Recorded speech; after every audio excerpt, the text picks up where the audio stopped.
Do you have any questions before we begin? I feel like I'm here to tell your story. You do a really good job. Thank you.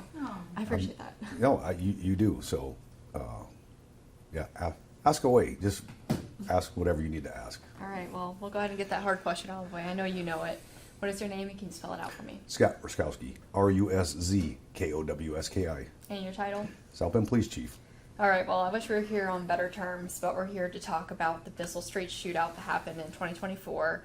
Sentencing happened yesterday. You aren't happy with the punishment that was given? No, at all. We have an entire community that was affected, specifically the northeast side of town. You all remember the video, the audio from the video. Over 200 rounds fired, 4 people shot.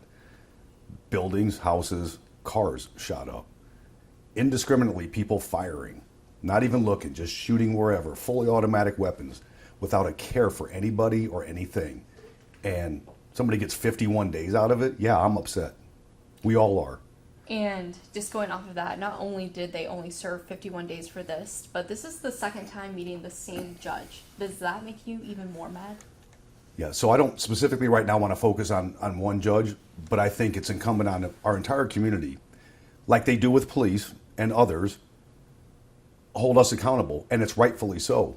We need to do that with every layer in our system. I think it was 22 days, correct me if I'm wrong, the last time that this happened, where the same person had a switch making that firearm illegally fully automatic, and this is the second time it's happened, so a little bit more than double the time in days. Not months, not years.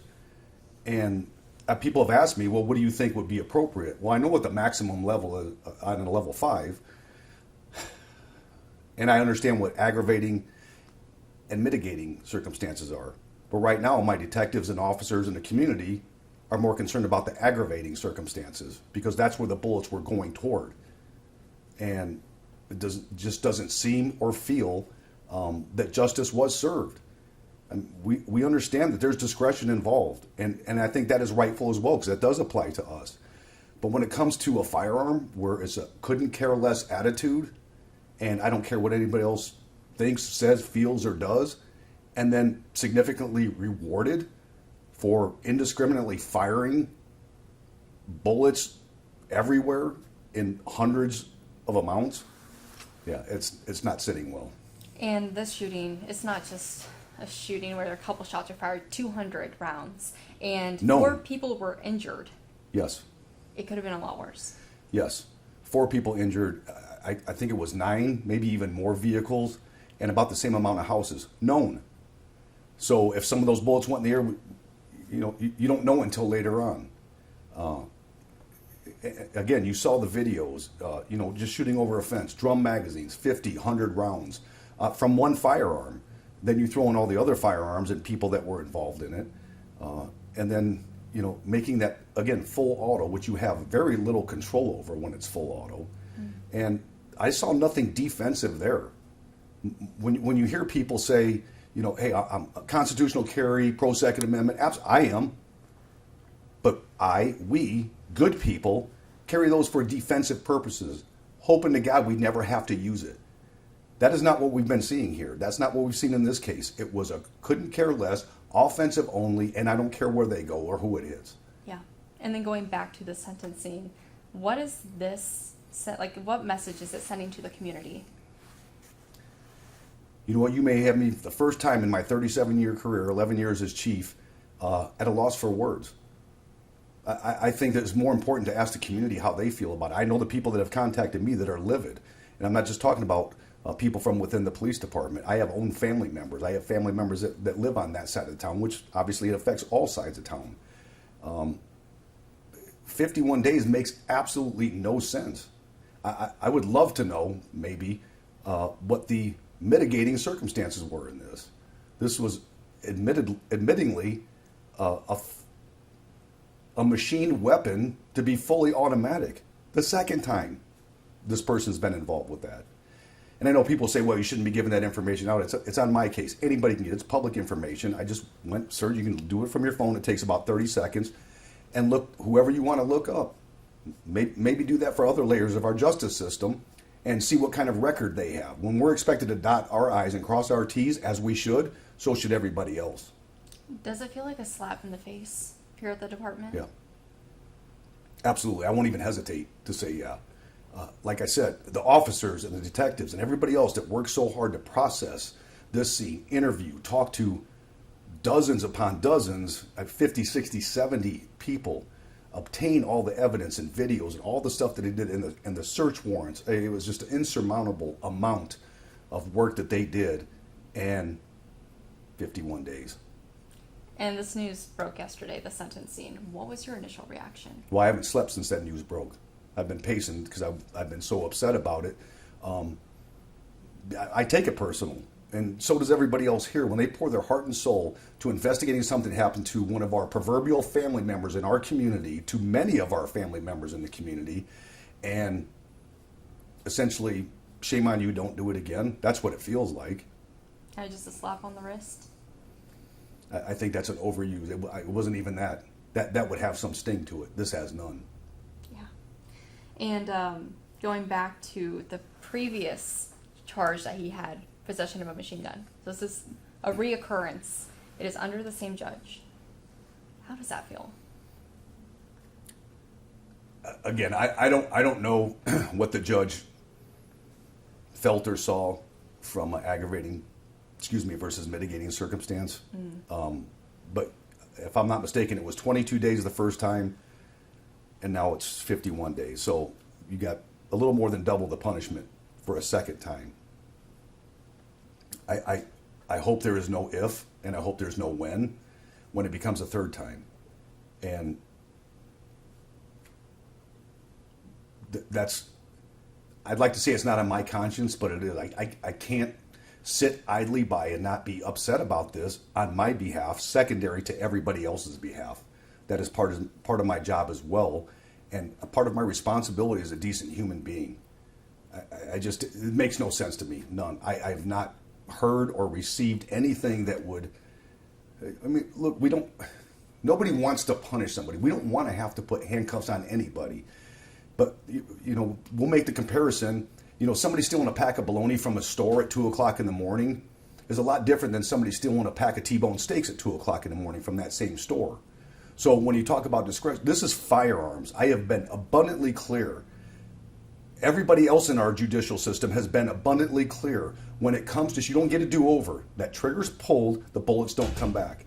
And there is zero tolerance for offensive, nefariously, maliciously firing firearms, period. I don't know how people can misunderstand that. And if we're holding up our end of the bargain that we promised to the community, and the next level is doing the same thing, what about the levels after that? Because it sure does not I don't see it that way. I don't think anybody else does either. If they do, please let me know. Yeah, and just talking about the severity of the situation and that shots fired instance in particular, were you in disbelief when you saw that sentencing? Yeah. Disbelief is a huge understatement.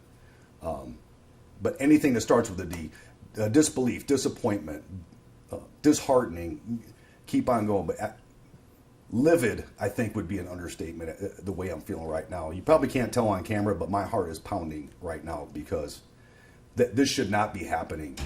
This isn't about justice, end of it and the justice. This has nothing to do with this. This is about keeping our community safe. And I don't know what message it sent. Hey, you're safe for 51 days. Come day 52, maybe not. All right, I think that's all I had. I think we touched on all my questions. Anything else you would like to add? Anything I missed? Maybe I should know about?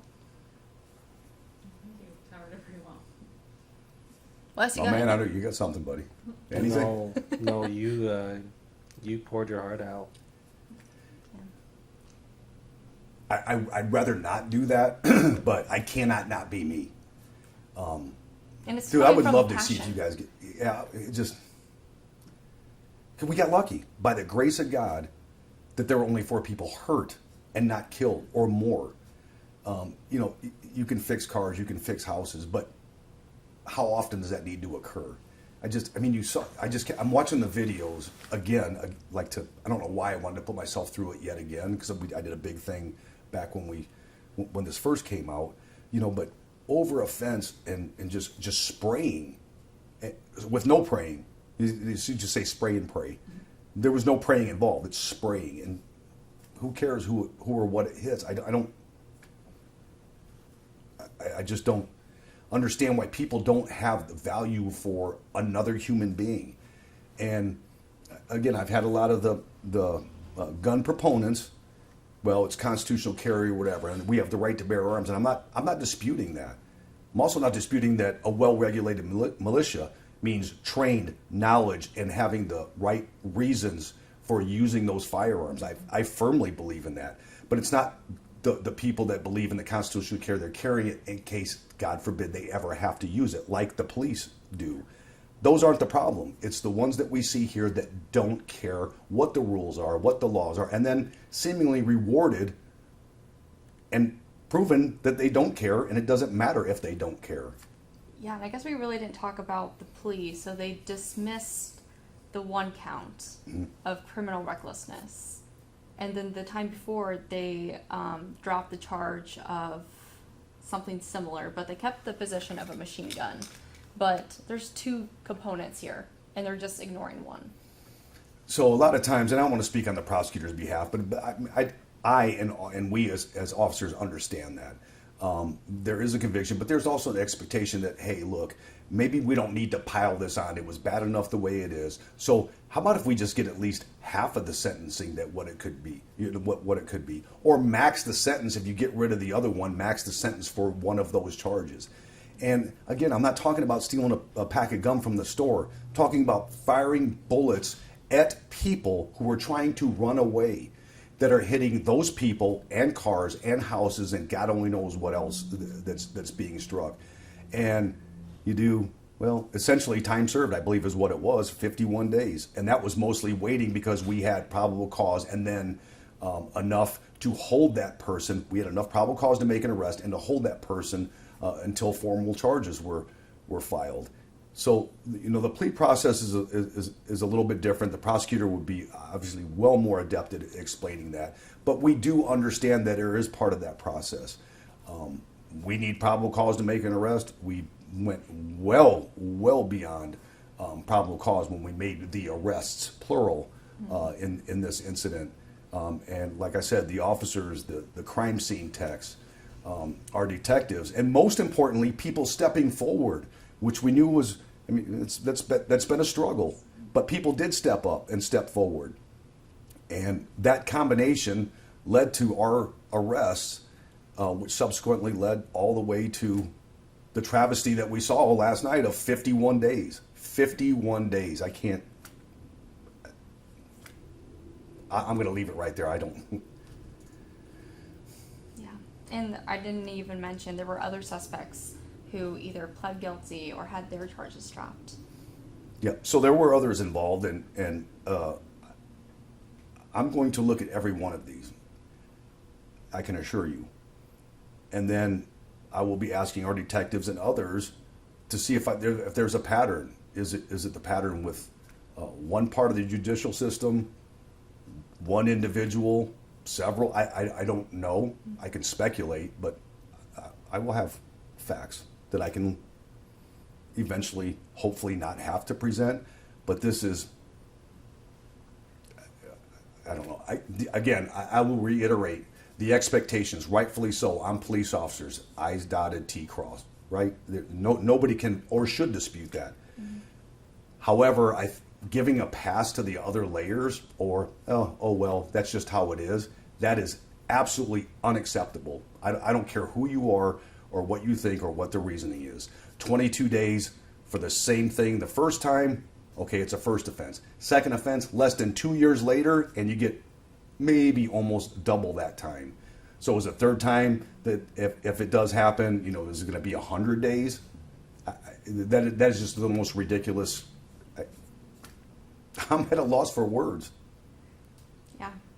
And I guess my last question is, what are you hoping changes? What do you hope comes out of this? Hopefully not another instance. Just look, for anybody in our system, just do things that are right, fair, and just. It's not just one person that you're looking at. If you looked at an entire community, you saw hundreds of people that were out there, hundreds of rounds being fired, dozens of houses and vehicles, and an entire community shook up because of this.